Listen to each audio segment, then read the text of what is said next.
Bom dia, irmãos. Feliz sábado. É uma alegria estar pela primeira vez aqui na igreja de vocês, a igreja do São Bernardo, né? Distrito da Messejana. É uma alegria muito grande. Já estive, né, na igreja do Messejana há 4 anos atrás, é a segunda vez que eu estou aqui em Fortaleza. Eu estive aqui em 2013 e 2014, numa campanha de comportagem que nós tivemos ali no Pan-Americano, Parquelândia, no Jockey, em Juazeiro do Norte. E é muito bom voltar 4 anos e meio depois e rever alguns amigos que hoje, na época, eles eram comportores e hoje estão no ministério. Alguns são pastores, outros são o chefe da gente, departamental de publicações, o pastor Giberton, né? E é uma alegria a gente estar aqui, acima de tudo, unido entre amigos e irmãos, entre irmandade cristã. Como a orquestra se apresentou, a gente vai se apresentar também. Eu fico muito feliz, porque verdadeiramente no Nordeste as pessoas não... Você não vê que tem tanta divulgação, né, do trabalho de orquestra, a gente possa não só orar. Orar é um papel, é uma obrigação nossa como irmãos na fé, mas abençoarmos, semearmos também o ministério deles. Então, se você, depois do culto, ao longo da semana, se sentir tocado pelo Espírito Santo, abençoe o ministério deles, semeie no ministério deles, porque eles levam a mensagem de Cristo de uma forma diferente. Nós, comportores aqui da CE, levamos pela página impressa. Eles levam com a presença deles, com a música deles também. Eu vim acompanhado, vou pedir para ficar em pé, eles são meio tímidos, né? Mas fiquem em pé aí, os 4 que me acompanham. Lucas, estudante de fisioterapia, o Francisco, de direito, o nosso futuro pastor Tiago, aquele de branco ali, ele não falou nada na escola sabatina porque ele é vergonhoso, mas é um menino lá na casa, muito dedicado. E o Lucas, né, estudante de...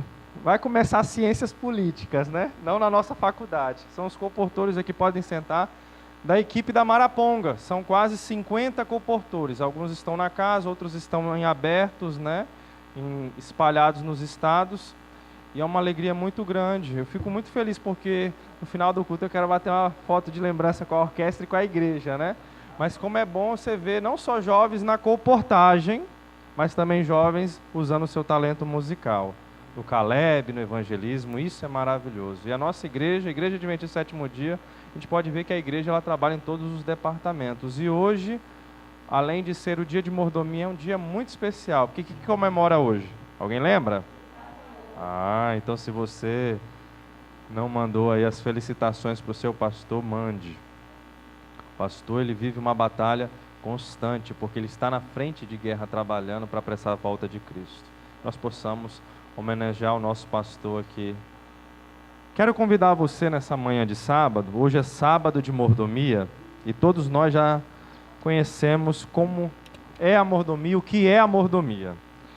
E eu separei uma mensagem nessa manhã, nós já estamos no horário um pouco avançado, mas eu vou ser bem sucinto aí para que nós possamos voltar para as nossas casas. Vamos abrir a nossa Bíblia. Eu quero convidar a querida igreja do São Bernardo que abra a sua Bíblia em Neemias, o livro de Neemias, no Antigo Testamento, para que nós possamos meditar e refletir e, acima de tudo, tirar lições. Quero agradecer à igreja por nos receber, pela oportunidade. O irmão Agenor fez o convite, o irmão Wellington deu a oportunidade de estarmos nessa manhã. Isso, Neemias, que gracinha a menina ali. Neemias, capítulo 1, versículo 1. E antes de começar a mensagem, eu sempre gosto de contar uma história que nos traz a aplicar no sermão dessa manhã. Era um culto dia de sábado, e o pastor chegou para o seu filho e falou: meu filho, hoje você não vai para a igreja, você vai ficar em casa. Porque toda vez que eu vou pregar, você fica irreverente, você fica mexendo no celular, você fica com um tablet na mão, você fica mascando chiclete, você fica conversando com seus amiguinhos e você tira toda a reverência. E a casa de Deus é um lugar de reverência, acima de tudo, de nós estarmos ali baixo a presença de Deus. Então hoje você não vai à igreja, você vai ficar em casa refletindo nas suas atitudes, no seu comportamento. E assim você pensar em como se comportar na igreja também. Mas papai, eu prometo que eu vou me comportar bem, eu prometo que eu vou ser reverente, eu não vou ficar mascando chiclete, eu não vou ficar conversando com meu amiguinho do lado, eu não vou ficar no celular, eu vou prestar atenção na sua mensagem. Então, pai, o pastor chegou num combinado com o filho. Nós vamos fazer um combinado aqui. Se eu ver que você vai ser irreverente, vai se comportar mal na casa de Deus, Eu vou parar a mensagem, o sermão, e nós vamos conversar no banheiro, e você sabe o que vai acontecer. Papai vai ter que disciplinar a ovelhinha. E dentro do carro, o pai foi refrisando: olha, a minha casa é a extensão da igreja. Eu cuido de 4.000 ovelhas, de 4.000 membros. Se eu não cuido, disciplino e educo o meu filho dentro de casa, imagine como estarei preparado para cuidar de uma congregação de quase 4.000 membros. Não, papai, eu prometo que eu vou ser reverente, eu prometo que eu vou me comportar.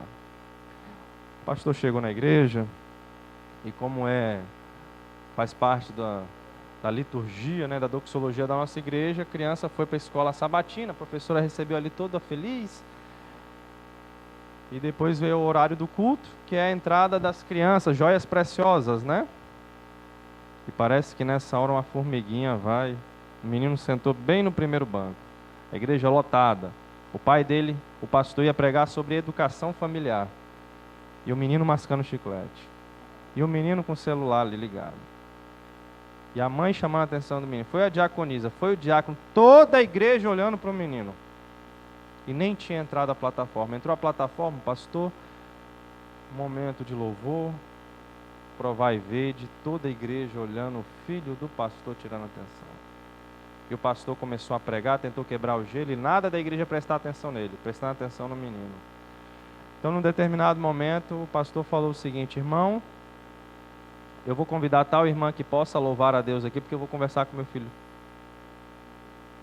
Deixou o microfone em cima do púlpito, pegou o menino no primeiro banco e começou a atravessar a nave da igreja todinha, e toda a igreja olhando com os olhos arregalados para o menino. E antes de virar ali para o banheiro, o menino olhou para trás e disse: irmãos, orem por mim, que eu sei o que vai acontecer. Agora eu pergunto, igreja, adianta orar nesse momento?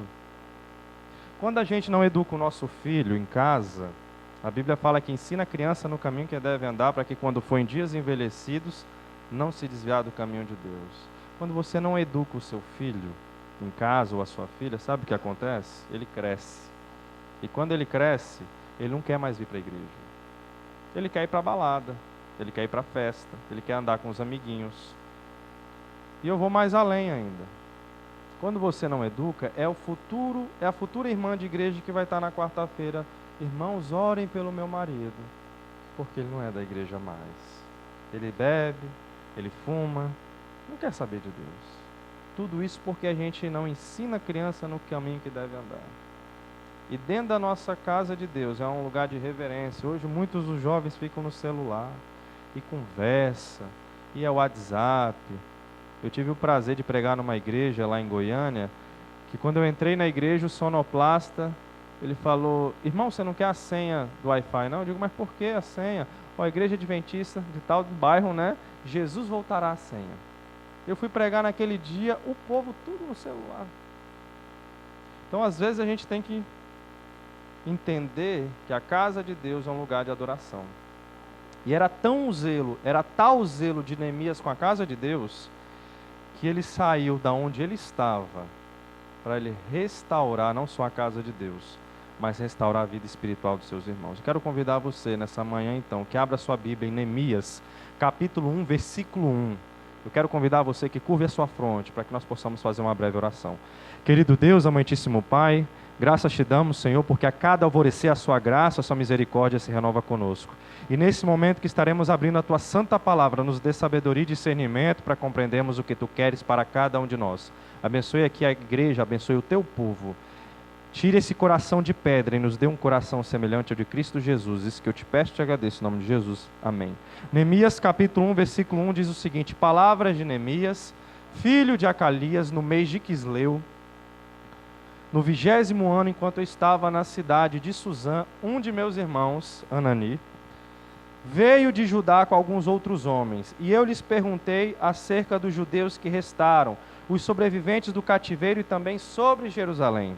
E eles me responderam: aqueles que sobreviveram ao cativeiro estão lá na província, passam por grande sofrimento e humilhação. O muro de Jerusalém foi derrubado e as suas portas foram queimadas, destruídas pelo fogo. Quando ouvi essas coisas, sentei-me e chorei. Passei dias lamentando e jejuando e orando ao Deus dos céus. Então eu disse: Senhor Deus dos céus, Deus grande e temível, fiel à aliança e misericordioso com os que te amam e te obedecem, aos teus mandamentos. Que os teus ouvidos estejam atentos e os teus olhos estejam abertos para a oração que o teu servo está fazendo diante de ti, dia e noite em favor dos teus servos, o povo de Israel. Confessa os pecados que nós, os israelitas, temos cometido contra ti. Sim, eu e o meu povo temos pecado. Agimos de forma corrupta e vergonhosa contra ti. Não temos obedecido aos mandamentos, aos decretos e às leis que destes ao teu servo Moisés. Lembra-te agora do que dissestes a Moisés, teu servo. Se vocês forem fiéis, eu os espalharei entre as nações. Mas se voltarem para mim e obedecerem os meus mandamentos e os puserem em prática, mesmo que vocês estejam espalhados pelos lugares mais distantes debaixo do céu, de lá eu os reunirei e os trarei para o lugar que escolhi para estabelecer o meu nome. Estes são os teus servos, o teu povo. Tu os resgataste com teu grande poder e com teu braço forte. Senhor, que os teus ouvidos estejam atentos à oração deste teu servo e à oração dos teus servos, que têm prazer em temer o teu nome. Faze com que hoje este teu servo seja bem-sucedido, concedendo-lhe a benevolência deste homem. Nessa época eu era copeiro Para que nós possamos entender um pouco a mensagem dessa manhã, nós precisamos olhar um pouco atrás. Quando você faz o seu reavivados pela sua palavra, você chega ali em 1 Reis, 2 Reis, 1 Crônica, 2 Crônicas, você vê uma sequência de reis que fez o que era mal e o que era bom. O reino de Israel se dividiu entre o reino do norte e o reino do sul. E o reino do sul era o reino de Judá. No ano de 606, Judá foi atacado. 10 anos depois, 596 a.C., foi novamente atacado. Em 586 a.C., Nabucodonosor conseguiu entrar ali em Jerusalém e levou cativo durante 70 anos o povo de Israel na Babilônia. Era uma profecia a ser cumprida. O povo de Israel, ele ora estava fazendo as coisas de Deus, ora não estava. Uma hora eles estavam tementes, organizados, guardando as leis de Deus, mas outra hora estava em idolatria e apostasia, andando nas trevas. 70 anos depois, Zorobabel volta a Jerusalém. Você tem isso na Bíblia. Anos depois, quem é que volta? Esdras, com a lei. E já era então agora o ano 444 a.C., rei Artaxerxes, enteado de Esté, filho de Assuero com Vaxê, era o rei. E Neemias, ele tinha um cargo de confiança. Ele era o quê? Copeiro? Chefe. Todos os dias, quando o rei Artaxerxes ele ia se servir, estava ali Neemias comendo e bebendo da sua comida para que ele não morresse envenenado. O marido de Esther, Assuero, ele foi o quê? Assassinado na sua cama. Então aquilo ali era uma forma de proteger o rei. Então ele vivia ali perto do rei, ele tinha um relacionamento próximo, era um cargo de confiança, era um emprego bem remunerado, ele vivia dentro do palácio, ele não passava nenhuma necessidade. E Neemias, ele tinha nascido durante o cativeiro. E o interessante é que um dia eles trabalhando ali, um dos seus irmãos, ele veio de Jerusalém e trouxe uma notícia para ele. Disse: Neemias, a situação lá em Jerusalém está complicada. As portas do templo estão destruídas pelo fogo, os muros estão destruídos, o povo vive em idolatria, apostasia. O povo que está lá cuidando de nós coloca impostos altos, o povo abusa da gente financeiramente, a gente vive uma crise política, uma crise financeira, uma crise espiritual e uma crise psicológica também. O povo perdeu o rumo. E a primeira coisa que Neemias faz é chorar e se ajoelhar pedindo a Deus sabedoria. E se você analisar, no mês de Quisleu era mais ou menos outubro, novembro. Vamos agora para o capítulo 2. No mês de Nisan, era que abril, maio, do 20º ano do rei Artaxerxes, na hora de servir-lhe o vinho, levei ao rei. Nunca antes eu tinha estado triste na presença dele. Por isso o rei me perguntou: por que o seu rosto parece tão triste? E você não está doente? Essa tristeza só pode vir do coração quando você trabalha. E chega na segunda-feira ali no seu emprego, o teu patrão, ele não está muito interessado em saber se você está chateado, se você está triste, se você está em depressão. Ele não quer saber, ele quer saber que você trabalhe. Cumpra o seu papel como profissional. Mas naquela época, se você chegasse com a cara triste, amarrado, estressado, o rei, ele te olhava e você poderia morrer, porque isso significava que você não estava contente com o reinado e com a administração do rei. Mas pelo rei conhecer Neemias e saber como ele era, perguntou, amigo, aí você já vê o primeiro milagre de Deus. O que está acontecendo? Você está triste. E ali ao lado você pode ver ali no capítulo 2, versículo 4, que estava sentada a esposa do rei. E ele abriu o coração, a minha cidade, Jerusalém, está destruída. O povo vive em miséria. O povo vive em idolatria e apostasia. O povo vive passando necessidades, meu amigo. E eu gostaria de voltar para ali, porque Deus colocou uma obra no meu coração a fazer pela minha cidade. E eu gostaria da sua autorização. Eu gostaria que o Senhor me desse cartas para eu poder ir para lá. Porque hoje você vai lá para o aeroporto, compra uma passagem da TAM, da Gol, da Azul e você viaja. Agora, naquela época, era viação Canela e viação Camelo. E você tinha que ter uma autorização do rei para você passar as províncias. Não era você subir num Guanabara e ir para Juazeiro do Norte, irmão. Você tinha que ter uma autorização, senão tu morria. E o interessante é que o rei autorizou com cartas e deu o quê? Às vezes a gente fica só na oração, né? Irmãos, orem por mim. Mas, irmão, cadê a bênção? Isso não é só...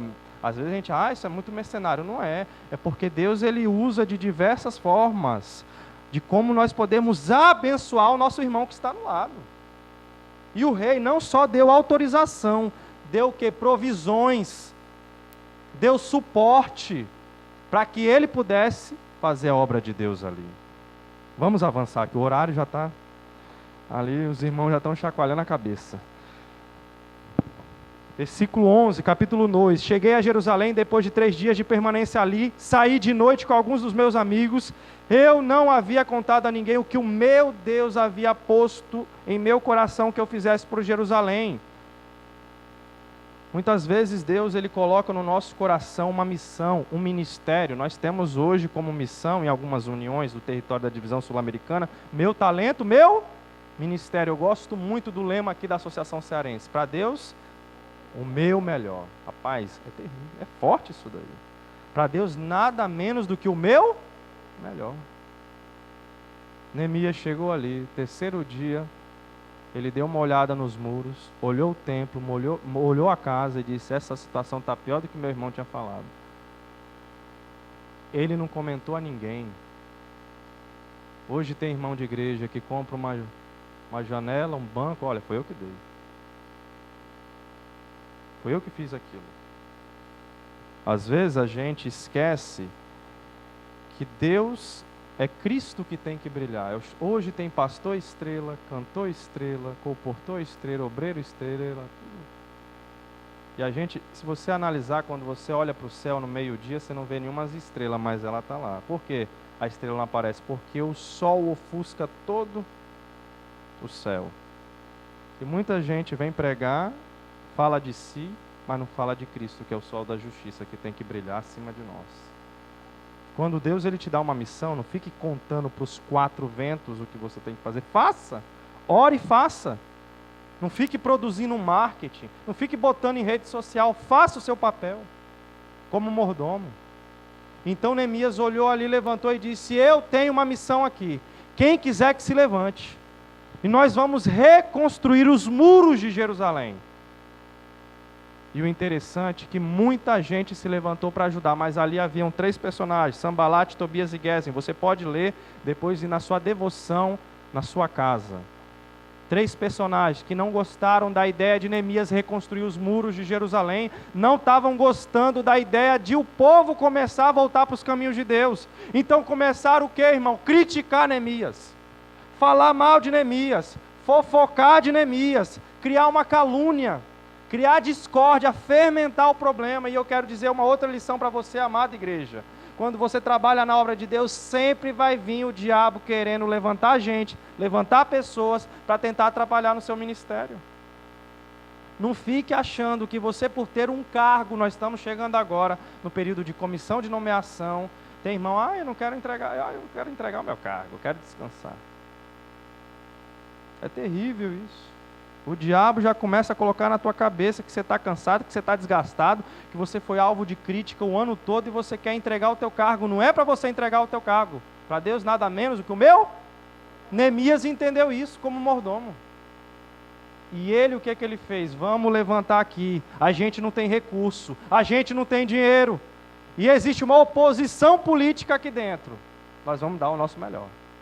E começou pouco a pouco ali a construir o muro. Era tal a adversidade, era tal os problemas e as tribulações, os reveses que Neemias tinha, que Neemias chegou a um ponto de dizer assim: meu amigo, se você está trabalhando na obra de Deus, se você está reconstruindo o muro, e você com uma mão tiver uma espátula, que você fique com uma espada para se defender.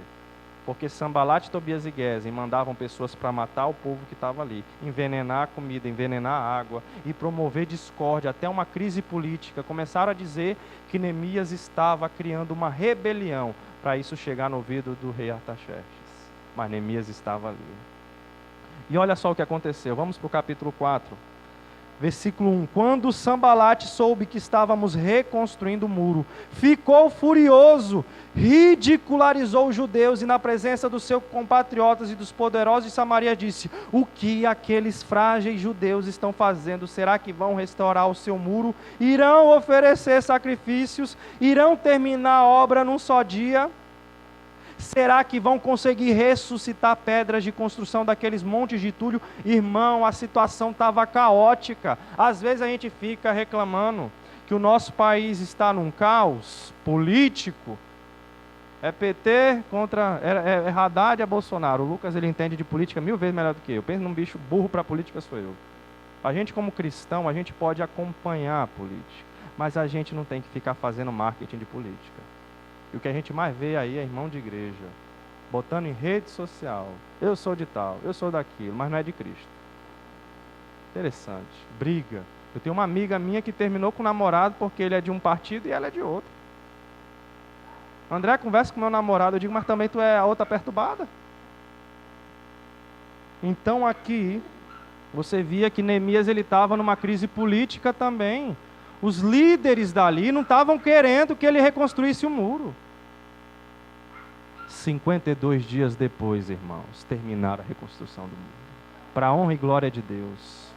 Era entulho, era escombro, era falta de dinheiro. Neemias não precisou comprar um saco de cimento. O povo levava. O povo abraçou a ideia. O povo abraçou a missão de restaurar as muralhas físicas e depois as muralhas espirituais. Terminou 52 dias, fizeram um culto de ação de graças.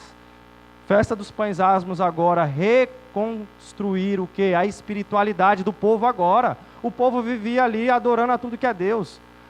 O povo já não guardava o sábado, o templo destruído era um lugar de profanação e de venda. O povo estava longe de Cristo, longe da palavra de Deus. E o interessante é que hoje, quando nós olhamos a nossa vida cristã, a nossa igreja, nós estamos passando também por uma crise espiritual. A nossa igreja, o mundo entrou dentro dela. A nossa igreja, ela não impacta mais o mundo como antes. Eu sou adventista de berço, meu pai foi pastor no Espírito Santo, e naquela época, quando você chegava na igreja, 8h15 da manhã tinha gente estudando a escola sabatina, antes da escola sabatina começar, os professores. Começava a escola sabatina, você via o povo ali falando mesmo, o culto divino. Terminava o culto divino, irmão, quando não tinha almoço na igreja, sabe o que fazia? 2 da tarde, com permissão da palavra, a velharada da igreja, 2 da tarde estava na porta da igreja, com folheto. Não tinha livro missionário, era o folheto. Umas irmãs com um tamanco desse tamanho, subindo uma ladeira lá no Espírito Santo. O sol de rachar a cabeça, distribuindo folheto. 4h30 da tarde, voltava para o JA. Terminava o JA, os encalhados da igreja ia para a social, arrumar a gatinha. Agora hoje você fala de JA na igreja, vem 4, 5.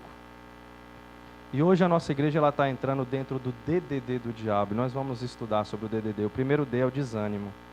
O camarada não tem vontade de mais ler a Bíblia. Não lê Espírito de Profecia.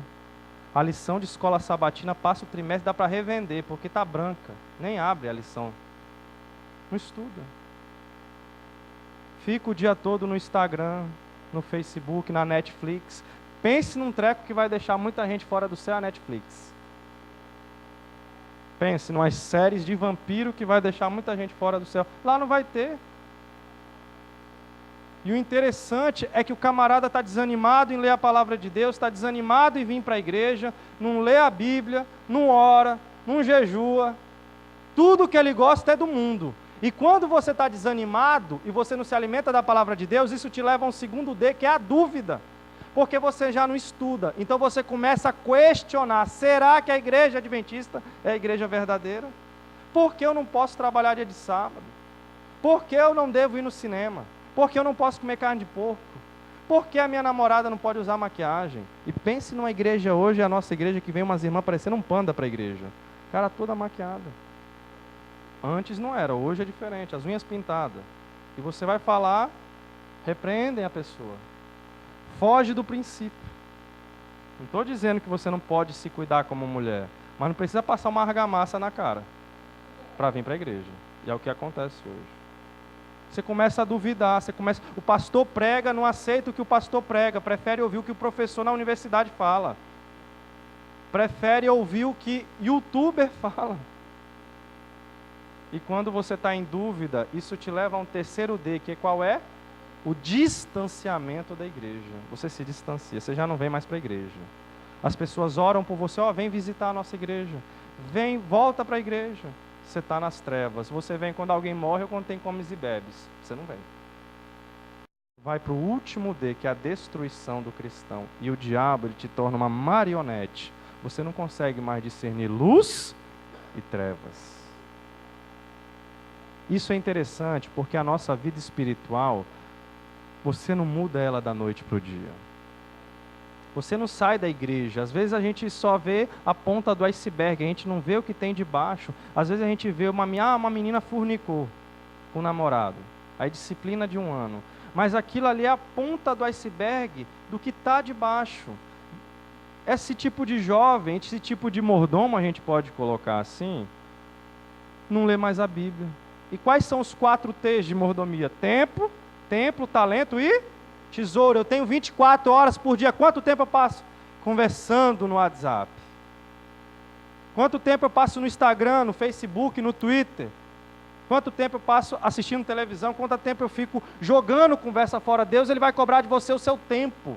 O tempo que você direciona a Ele orando. O tempo que você direciona a Ele estudando a palavra de Deus. O tempo que você passa se aproximando das coisas celestiais.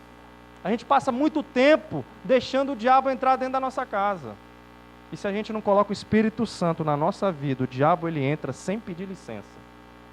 Eu fico imaginando, quando você vai para o cinema assistir um filme de terror, quem é que senta lá no teu lado? É o anjo Gabriel te olhando ali: ô irmão, vamos comer uma pipoca junto? É isso? Você dá brecha para o diabo, irmão. Isso é uma escolha sua. Vamos para o talento. Às vezes a gente tem um dom de cantar, um dom de pregar, e às vezes a gente não gosta de um irmão que está ali pregando com a gente. Aqui não acontece, lá no Sergipe, de onde eu vim, eu acho que acontece, né? Aqui no Ceará, aqui na igreja da Messejana, aqui no São Bernardo, aqui todo irmão é militante e triunfante. Aqui não acontece essas coisas. Mas às vezes você entra dentro da igreja e você vê: o irmão Tiago vai... Não gosto do irmão Tiago.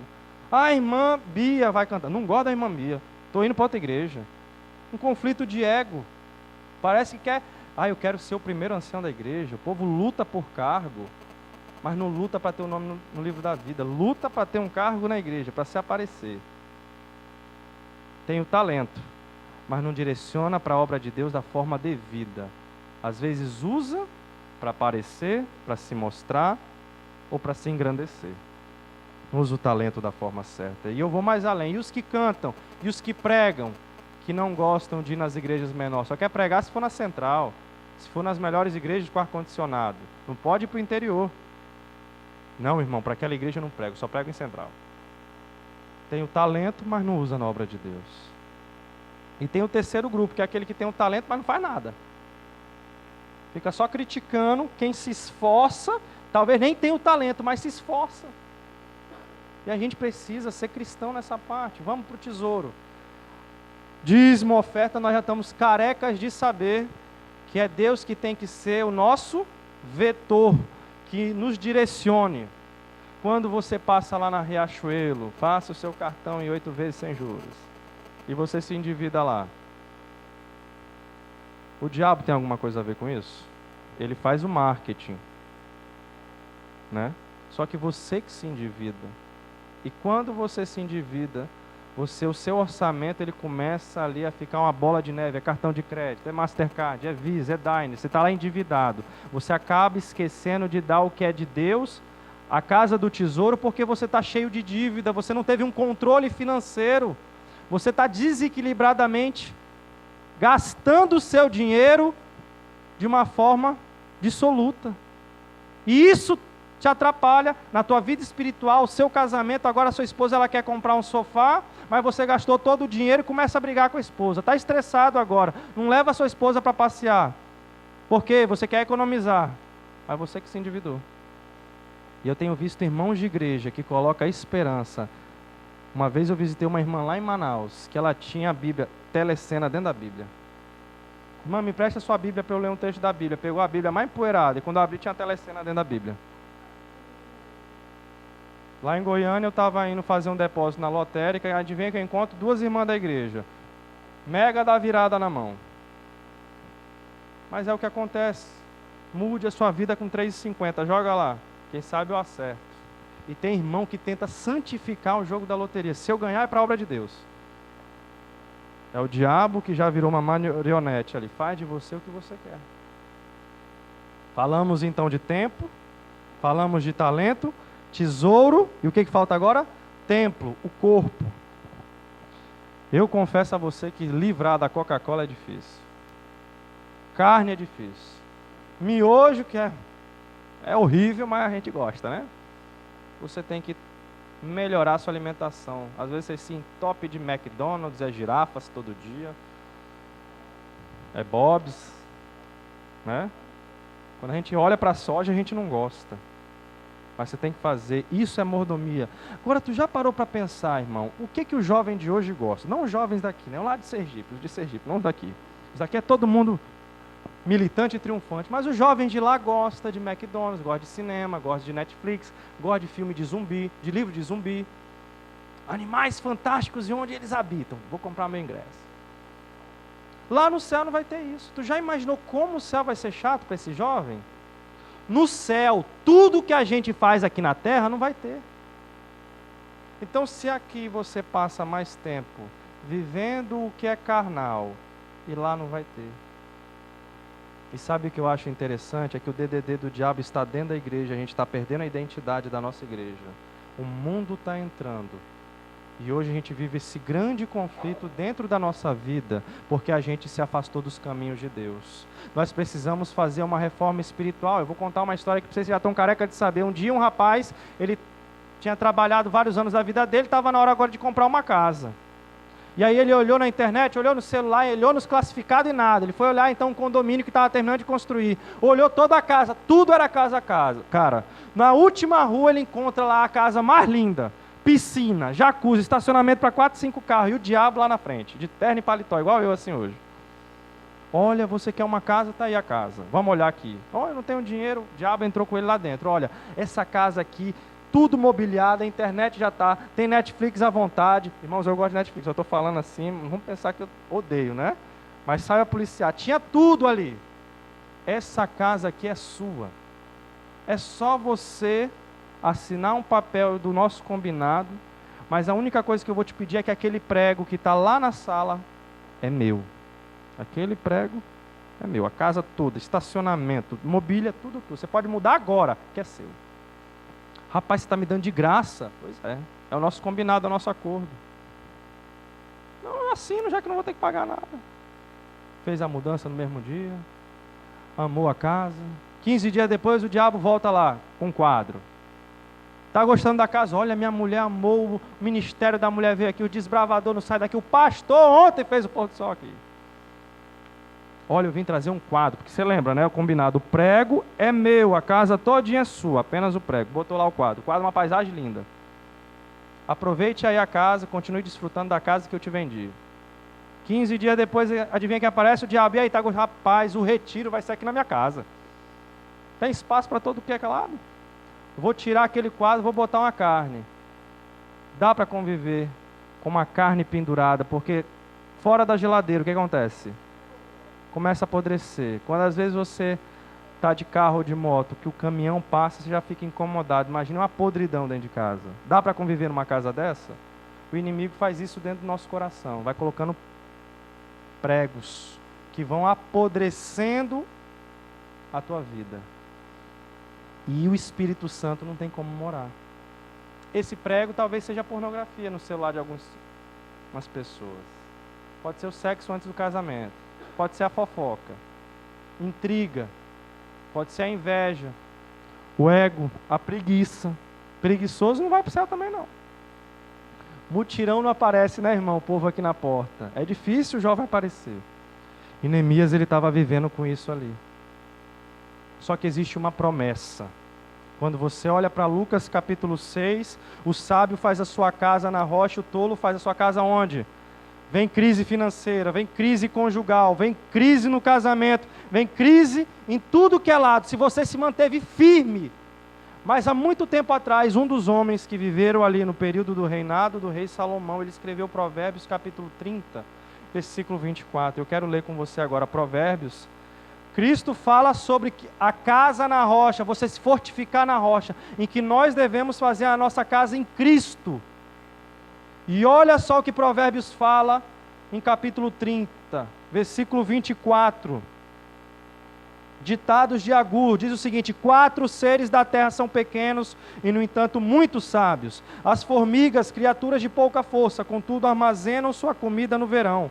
Os coelhos, criaturas sem nenhum poder, contudo habitam nos penhascos. Os gafanhotos, que não têm rei, contudo avançam juntos em fileiras. A lagartixa, que se pode apanhar com as mãos, contudo encontra-se nos palácios dos reis. Eu quero me deter no versículo 26.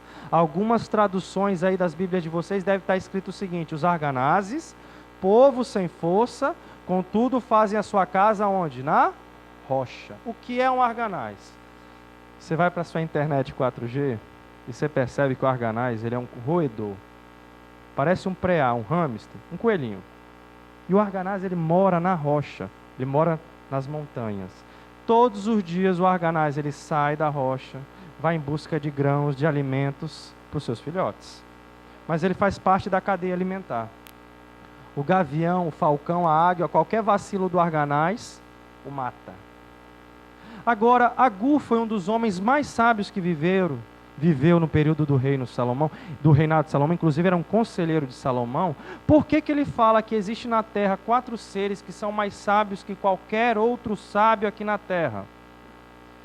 As celebridades de Hollywood vão para o Tibete buscar conselhos, vão buscar os gurus espirituais. Tem gente que procura a mãe, a avó, o avô para se aconselhar, procura um pastor, um ancião. Às vezes tem jovem da igreja aqui do São Bernardo, procura o pastor, né, para se aconselhar antes do namoro, não é verdade? Agora tem gente que não procura conselho nenhum e acaba colhendo as consequências da sua má escolha. Mas por que Agur falou que aqui na terra existem 4 seres que são mais sábios que qualquer outro sábio que já pisou aqui? E o arganaz é um deles. Porque a diferença entre eu e você é que o arganaz, ele faz a sua casa na rocha e nós não temos feito. O que a Bíblia fala que nós somos? Como a neblina ao alvorecer que se dissipa, um povo sem força. O arganaz é sem força. Se a gente não fizer a nossa casa na rocha, a gente é fadado a morrer nas mãos do inimigo, o devorador, que a qualquer momento ele quer nos pegar aí fora. O diabo, ele anda ao nosso redor, cirandando, e quer tirar o meu nome, o seu nome do livro da vida. Eu posso sair da minha casa, é claro que você pode morrer fisicamente, por um acidente, é claro. Mas nós falamos aqui da morte espiritual. Irmão, a morte espiritual é a pior coisa que tem. Você vira um zumbi. Você está vivendo, mas longe de Deus. E o pecado te contaminando, o pecado te matando. O pecado é um câncer voraz dentro de você. E nós hoje não fazemos a nossa casa. A gente não faz a reforma do muro espiritual. Se eu não cuidar do meu muro espiritual, o diabo vai usar as brechas e entrar dentro da gente, acabando com o nosso casamento, acabando com o nosso namoro, acabando com a nossa vida financeira, acabando com a convivência entre irmãos dentro da igreja. E é o que ele mais quer, isso: arruinar, matar, roubar e destruir a nossa vida. O que eu preciso fazer? para sair do DDD do diabo? O que eu preciso fazer para reformar o meu muro espiritual? O que eu preciso fazer para fazer a minha casa na rocha a cada dia? O que tem sido o pecado que tem me afastado de Deus, afastado da presença dEle? Qual tem sido o meu comportamento, o vício da minha vida? E o interessante é que quando a gente olha para a nossa vida espiritual, a gente às vezes, quando lê um trecho da Bíblia, a gente gosta de lembrar dos irmãos que erram, mas não o nosso erro. Nós precisamos ter uma reforma espiritual, sermos verdadeiros mordomos diariamente. Não dá para terminar o ano de 2018 sendo o mesmo André de 2017, 2016. Eu não posso continuar levando essa carcaça de criatura e não ter uma vida nova, uma vida transformada, uma vida restaurada, uma vida regenerada por Cristo. E hoje eu poderia contar muitas histórias. Há 9 anos, eu trabalho desde o meu ensino médio, eu virei um comportor estudantil no meu ensino médio. Eu tive o prazer durante 45 dias trabalhar no Amazonas, ali no Ribeirinho. E a oportunidade da comportagem, ela te dá para você conhecer vários estados. E o interessante é que uma vez havia um rapaz, isso já tem muito tempo, ele estudava no IAE, hoje é o NASP. E todas as férias ele não comportava, mas ele vendia caixinhas de mel. Quem tem 20, 25 anos de igreja aí sabe do que eu estou falando. É aqueles estudantes que vinham vender geleia mel, melado, tudo para voltar para o colégio. E esse rapaz, ele fez um pacto com Deus. Senhor, hoje eu estou no meu 4º ano de contabilidade aqui no IAE. Já namoro com uma alagoana há 4 anos. Eu quero fazer um pacto contigo. Eu vou sair essas férias. E eu quero conseguir resultado para 4 coisas. Para terminar meu último ano de faculdade, para o meu casamento, para a minha lua de mel e para trazer a minha família para a minha formatura. Ele era do interior do Paraná. A família dele nunca tinha terminado nem sequer o ensino fundamental. Ele era o primeiro que ia se formar de toda a família no ensino superior. E toda casa que eu visitar, eu quero deixar um folheto, eu quero deixar uma oração, e de sábado à tarde eu quero dar estudo bíblico. Eu quero apressar a tua volta, mas eu quero fazer um combinado, que essas minhas férias, ela seja extraordinária.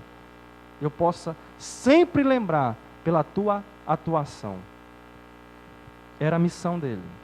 E ele foi lá para o interior do Alagoas, aquela região de Arapiraca. Eu não sei se alguém aqui conhece o interior do Alagoas. E ali naquela região tem muito fumo e canavial. E ele trabalhava nos interiores vendendo mel. E todas as férias, e naquelas férias, ele diligentemente trabalhou visitando as casas. E a casa que não comprava, ele fazia uma oração, ele deixava um folheto. Já estava na reta final. Ele foi para os povoados fazer as últimas cobranças para ele poder voltar para o colégio, porque as vendas daquelas férias tinham sido muito boas. E naquele dia ele tinha tirado então para fazer várias cobranças naquela localidade, e ele perdeu a última condução. E já era 11 da noite, ele estava no meio da BR, esperando um caminhão passar. E lá para meia-noite vem um caminhão, com farol alto. Ele vai para o meio da BR, o caminhão para, o homem pergunta: o que você está fazendo nessa hora aqui? Sou estudante do IAE, estudante de contabilidade, eu vendo caixinhas de mel para pagar meus estudos, eu perdi a última condução e eu gostaria que você me desse uma carona para eu poder ir para tal cidade. Você pode me levar? Pode? Pode entrar. E o caminhoneiro, então, conversando com esse rapaz, começou a dizer assim: nesse horário, você nessa BR aqui tem morte, aqui tem assalto, aqui tem de tudo, o que você está fazendo? É porque eu tenho um sonho de me formar. E eu vendo caixinhas de mel para pagar os meus estudos. E o caminhoneiro então perguntou para ele: mas isso dá certo? Graças a Deus eu tenho vendido muito e hoje eu tirei o dia para cobrar. Na mesma hora o caminhoneiro tira uma arma, aponta para ele e diz: desce do meu caminhão, deixa a tua bolsa e sai correndo, senão eu te mato. Ele abriu a porta, o menino empurrou o rapaz e ele foi bolando e começou a atirar. Graças a Deus não pegou nenhum tiro, mas ele caiu em cima de um formigueiro, inconsciente. Naquela região, 4h30 da manhã, 4 da manhã, o povo está indo para o canavial cortar as canas. e encontra um menino inconsciente ali. Levam para o hospital.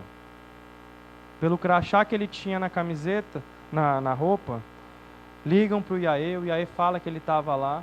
Os irmãos de igreja ali ajudam na compra de remédios. Os irmãos se juntam para mandar ele de volta para o colégio. Já estava perdendo aula.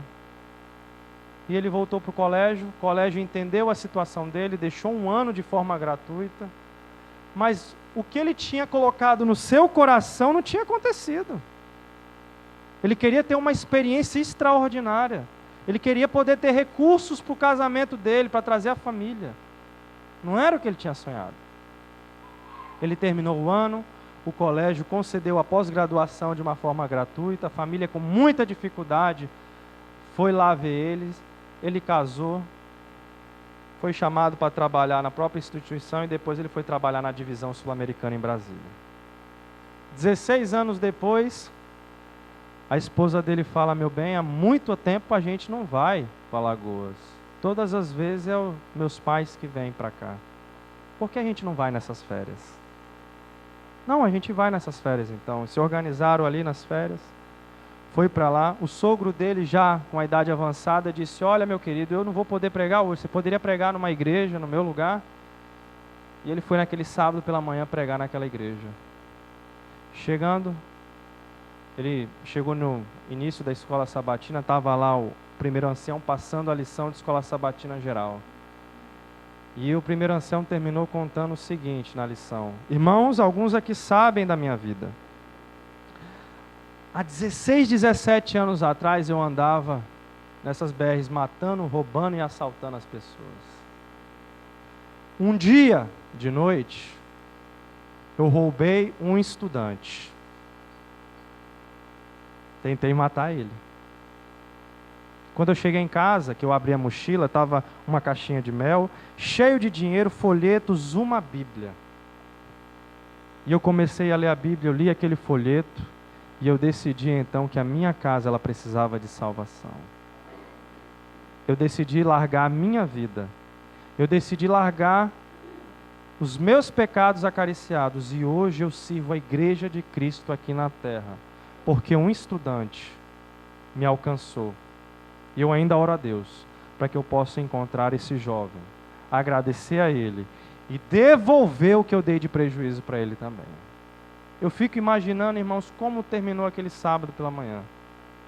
A pessoa que tinha pedido a Deus uma experiência extraordinária, encontrando ali a pessoa que foi alcançada da pior forma possível, mas foi alcançada. Hoje, quando a gente devolve o nosso dízimo, o Roberto recebe lá, como contador da divisão, ele vivenciou essa história. Para que eu possa ter um relacionamento profundo, eu preciso entregar o meu coração a Deus a cada dia. Se eu tirar o C de coração, o que fica? Oração. Orar mais. Passar mais tempo na presença, na sala de audiência de Deus. E se eu tirar o O de oração, o que fica? Ração. Eu preciso me alimentar da palavra de Deus. É isso que tem que ser a minha bússola diária. Esse tem que ser o pão da vida. E se eu tirar o R de ração, o que fica? Ação. Eu preciso viver a mordomia diariamente com que as minhas atitudes elas falem mais do que as minhas palavras. Que esse seja o nosso desejo. Agora, vocês sabem qual foi o fim de Neemias? Sabe o que aconteceu com Neemias? Alguém sabe me dizer o que aconteceu com Neemias? Neemias, ele terminou a reforma, fez um reavivamento espiritual, voltou para Suzã. Sabe o que ele fez quando voltou para Suzã? O que o rei fez? Não deixou nem entrar no palácio. Meu amigo, você não nasceu para ser copeiro. Você tem que ser governador. Vá terminar os seus dias governando o teu povo e colocando eles para adorar o Deus de Israel. Que essa seja a nossa promessa e a nossa entrega diária. Que esse seja o nosso desejo, a nossa oração e o nosso comprometimento até a volta de Cristo. Sermos mordomos fiéis e verdadeiros. Amém.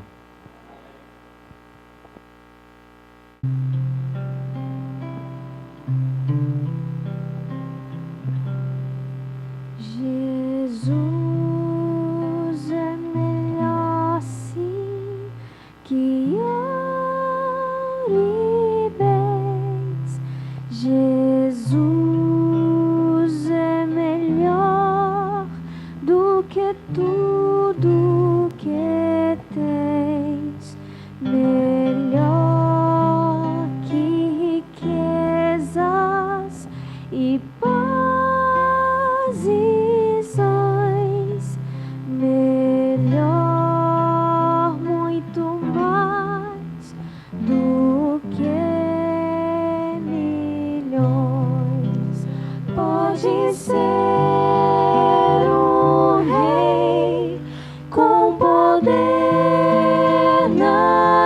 mãos, mas do mal escravo, sim. 1000 vezes prefiro o meu Jesus e servi-lo até o fim. Jesus é melhor que qualquer valor, meu amigo leal no prazer e na dor, melhor do que tudo Ele é pra mim, melhor que qualquer amigo, enfim. Pode ser um rei com poder nas mãos, mas o mal escravo, sim. 1000 vezes prefiro o meu Jesus e servi-lo até o fim.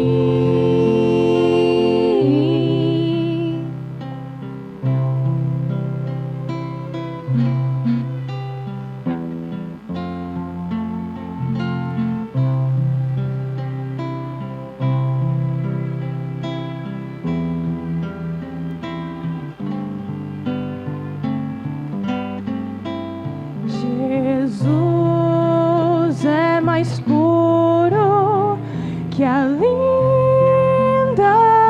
flor. Jesus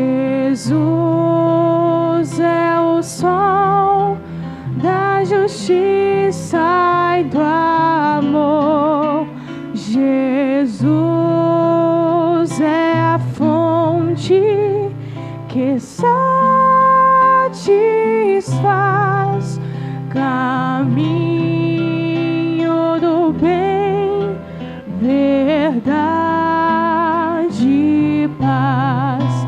Pode ser um rei com poder nas mãos, mas do mal escravo, sim.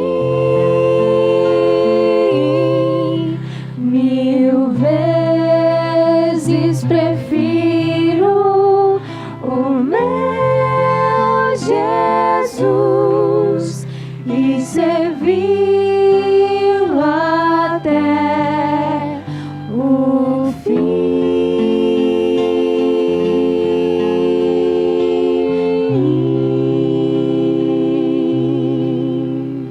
Amém. Oremos. Querido Deus, amantíssimo Pai, graças te damos porque hoje o Senhor nos deu uma carta de amor para entregarmos a nossa vida a Ti. Queremos te agradecer por tudo que o Senhor tem feito por nós e queremos entregar a nossa vida a Ti, Pai, para que o Senhor possa fazer um reavivamento e uma reforma. Queremos ser verdadeiros mordomos, fiéis e, acima de tudo, queremos estar contigo nas mansões celestiais. Abençoe essa igreja do São Bernardo. Abençoe o pastor, a sua vida ministerial, a sua esposa. Continue dando forças ao nosso querido pastor e ânimo para que ele continue ministrando o Evangelho e sendo um cuidador de ovelhas, Pai. Abençoe essa igreja. Queremos sair daqui, queremos ter a nossa igreja, o nosso terreno, o nosso prédio. E sabemos que o Senhor é o dono da prata e do ouro, e o Senhor estará fazendo milagres e proezas para que nós possamos ter uma igreja do São Bernardo própria, Pai. Queremos sair do aluguel, queremos apressar a sua volta e trazer pessoas a Ti. Abençoe cada irmão aqui presente, cada visitante, cada amigo da esperança, cada colportor que veio aqui. E de uma forma especial queremos entregar a vida desses jovens, dessa orquestra, que se dedicam com tanto amor, com tanto zelo, com tanto carinho, usando os seus instrumentos, os seus talentos para apressar a tua volta também. Abençoe financeiramente esses jovens, abençoe também de uma forma em que eles consigam, Pai, ajudar crianças e jovens que não têm recursos de ter um instrumento ou de ter uma aula ali, que o Senhor possa usar eles como um canal de bênçãos. Coloque pessoas na vida deles para abençoar a vida deles também, e que um dia nós possamos estar debaixo da árvore da vida, louvando e engrandecendo o Teu santo nome. Nos dê um bom restante de tarde na Tua santa paz, e que a cada dia nós possamos aguardar Sua breve volta com o coração aberto. Isso que eu te peço e agradeço. Em nome de Jesus, amém. Feliz sábado a todos.